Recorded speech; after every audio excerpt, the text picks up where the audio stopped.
I know this is going to be a tough pill to swallow for those of you that already have it on your car, so I'm going to hold your hand when I tell you this. You do not need drilled and slotted rotors on your car. I don't care if it makes 1,000 horsepower and you drive downhill in high altitude at 110 degrees Fahrenheit. You don't need them. Now, I'm not actually here to make fun of you, although I understand some of my videos might make it seem like I am. My real purpose here is to educate you guys to be able to make informed decisions about your car. Now, rotor contact faces can either come blank, meaning there's no features, it's just a smooth surface. They can come with drilled holes, which are holes that go all the way through from face to face of the rotor, or they can come with slots, which are grooves that usually extend radially from inside to outside of the contact surface. Now, blank rotors are the default for most cars because most cars don't have a reason to need drilled holes or slotted rotors. Having a blank surface will keep your pads lasting as long as possible. Now, drilled rotors exist historically in motorsport because old pad technology used to create a lot of gas, and that gas needed somewhere to go so that the pads could remain in contact with the rotor contact surface, and the drilled holes allowed the gas to escape. However, this is not an ideal solution, and rotors used to crack all the time. So as pad technology got better and they created less gas upon friction,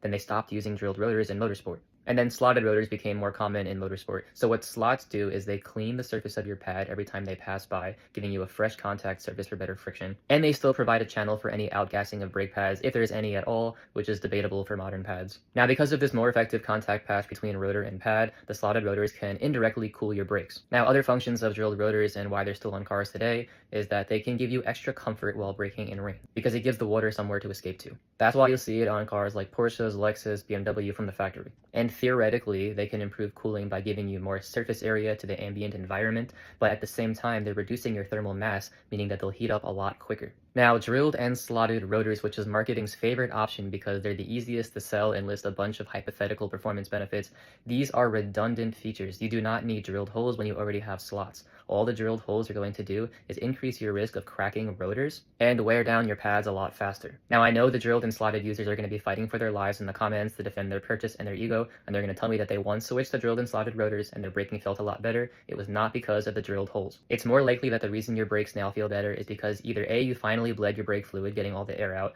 B, you switched to full thickness pads which can withstand more heat, or C, you're actually making use of the slots if you're driving your car really hard.